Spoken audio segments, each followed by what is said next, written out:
বন্ধুরা, আজকের ভিডিওতে ক্রিকেট বিশ্বের এমন এক নাটকীয় মোড় নিয়ে আলোচনা করতে চলেছি যা শুনে আপনারা হয়তো অবাক হবেন, আবার হয়তো রাগে ফুঁসবেন। কারণ ক্রিকেট রাজনীতির এই নোংরা খেলায় শেষমেশ বোকা বানানো হলো বাংলাদেশকেই। এবং যেমনটা আশা করা হয়েছিল ঠিক সেটাই ঘটল, কারণ পাকিস্তান তাদের চিরাচরিত স্বভাব মতোই কথা দিয়ে কথা রাখল না এবং শেষ মুহূর্তে এসে ডিগবাজি খেলল। এতদিন ধরে এত গর্জন আর তর্জন করার পর অবশেষে পাকিস্তান সরকার জানিয়ে দিল যে আগামী 15ই ফেব্রুয়ারি টি-20 বিশ্বকাপের মঞ্চে ভারতের বিরুদ্ধে বাবর আজমরা মাঠে নামছেন। যা শুনে অনেকেই প্রশ্ন তুলছেন, তাহলে এতদিন ধরে এই যে বয়কটের নাটক চলল তার মানেটা কি ছিল, আর সবশেষে কি তাহলে বাংলাদেশকেই বলির পাঠা বানানো হলো?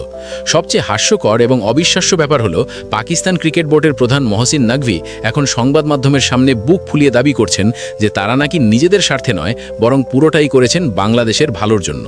যা শুনে রীতিমতো মেজাজ হারিয়েছেন আমাদের বিশ্বসেরা অলরাউন্ডার সাকিব আল হাসান, এবং তিনি সাফ জানিয়ে দিয়েছেন যে বাংলাদেশ ক্রিকেট বোর্ডের কর্তারা আসলে নিজের দেশের ক্রিকেটটাকেই ধ্বংসের মুখে ঠেলে দিয়েছেন, বা সোজা বাংলায় বলতে গেলে বাঁশ দিয়েছেন।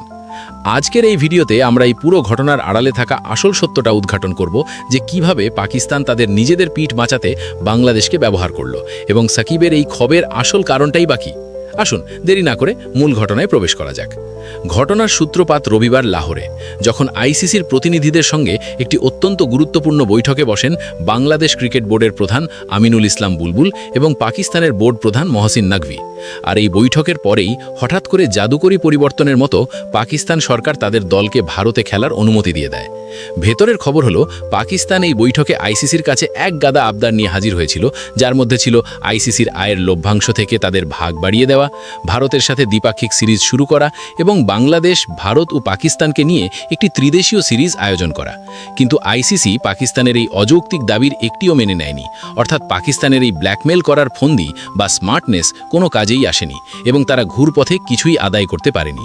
তবে এর মধ্যে একটা স্বস্তির খবর হলো, আইসিসি ঘোষণা করেছে যে বিশ্বকাপ বয়কট করার জন্য বাংলাদেশকে কোনো ধরনের শাস্তি বা জরিমানার মুখে পড়তে হবে না, এবং এমনকি 2028 ও 2031 সালে যে দুটি আইসিসি টুর্নামেন্ট আয়োজনের দায়িত্ব বাংলাদেশের উপর ছিল সেটাও কেড়ে নেওয়া হবে না। অর্থাৎ বাংলাদেশকে এক প্রকার নিঃশর্ত ক্ষমা করে দেওয়া হয়েছে, আর পাকিস্তান এখন নির্লজ্জের মতো এটাকেই তাদের নিজেদের সাফল্য বলে প্রচার চালাচ্ছে।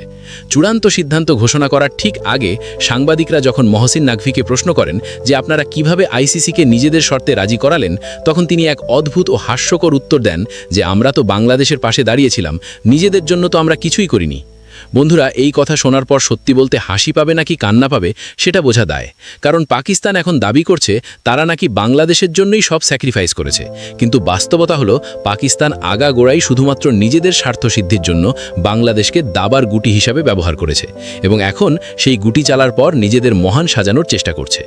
এর থেকেও বড় তামাশার বিষয় হলো, বাংলাদেশ বোর্ড প্রধানের তরফ থেকেও একটি বিবৃতি দেওয়া হয়েছে, যেখানে তিনি পাকিস্তানকে হাজারবার ধন্যবাদ জানিয়ে অনুরোধ করেছেন যেন ক্রিকেটের স্বার্থে পাকিস্তান ভারতের বিরুদ্ধে খেলতে রাজি হয়। অর্থাৎ বিষয়টা এমন দাঁড়িয়েছে যে বাংলাদেশ এখন উল্টে পাকিস্তানকে সাদাসাজি করছে খেলার জন্য। আর মহসিন নাকভি এই সুযোগটাকেই কাজে লাগিয়ে বলছেন যে আপনারা তো দেখলেনই, বাংলাদেশ আমাদের অনুরোধ করেছে এবং ওদের সব সমস্যা মিটে গেছে, তাই আমরা খেলছি। বন্ধুরা, একেই বলে আসল ডিপ্লোমেসি, যেখানে পাকিস্তান পুরো বিষয়টাকে এমনভাবে ঘুরিয়ে দিল যেন মনে হচ্ছে তারা বাংলাদেশের জন্য বিরাট কোনো ত্যাগ স্বীকার করেছে।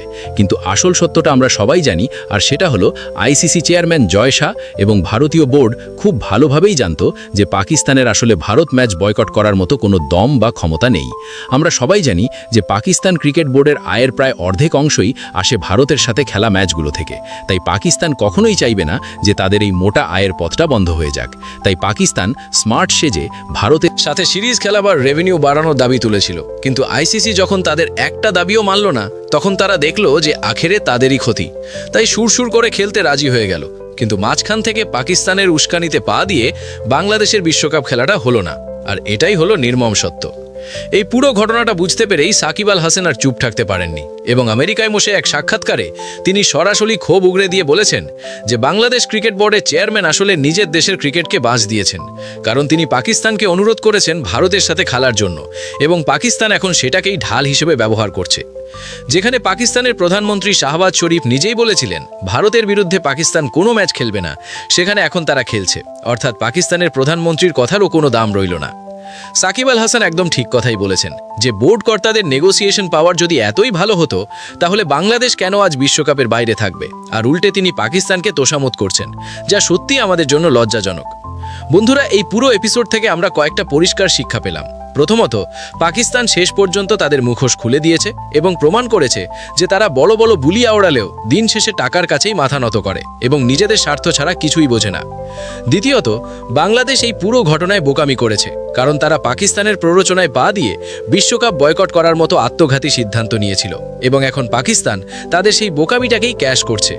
তৃতীয়ত, আইসিসি এবং ভারত জানতো যে শেষ পর্যন্ত পাকিস্তান লাইনে আসবেই, কারণ টাকার দরকার তাদেরই সবচেয়ে বেশি। তাই ভারত চুপচাপ অপেক্ষা করেছে এবং পাকিস্তান নিজেই ফাঁদে পা দিয়েছে।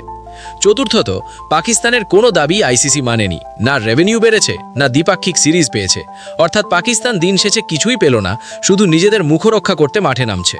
পঞ্চমত, বাংলাদেশের জন্য একমাত্র ভালো দিক হলো আইসিসি তাদের ক্ষমা করে দিয়েছে এবং কোনো জরিমানা করেনি। তবে এটা পাকিস্তানের কৃতিত্ব নয়, বরং আইসিসি বুঝতে পেরেছে যে বাংলাদেশ আসলে নোংরা রাজনীতির শিকার হয়েছে। আর ষষ্ঠত, ধন্যবাদ জানাতে হয় সাকিব আল হাসানকে, যিনি সত্য কথাটা মুখের ওপর বলার সাহস দেখিয়েছেন। বন্ধুরা, ভারতীয় দৃষ্টিকোণ থেকে দেখলে বোঝা যায় যে জয় শাহ এবং আইসিসি পুরো পরিস্থিতি নিজেদের নিয়ন্ত্রণে রেখেছিলেন এবং জানতেন যে পাকিস্তান ব্ল্যাকমেল করার চেষ্টা করলেও শেষ পর্যন্ত নতি স্বীকার করতে বাধ্য হবে। তো বন্ধুরা, পাকিস্তানের এই পোল্টিবাজি, বাংলাদেশের বোকা হওয়া এবং সাকিব আল হাসানের এই প্রতিবাদ সম্পর্কে আপনাদের কি মতামত তা আমাদের অবশ্যই কমেন্ট করে জানান। আর সাকিব কি ঠিক বলেছেন যে আমাদের বোর্ড কর্তারা দেশের ক্রিকেটের ক্ষতি করেছেন, এবং 15ই ফেব্রুয়ারি ভারত কি পাকিস্তানকে হারিয়ে যোগ্য জবাব দেবে? আপনাদের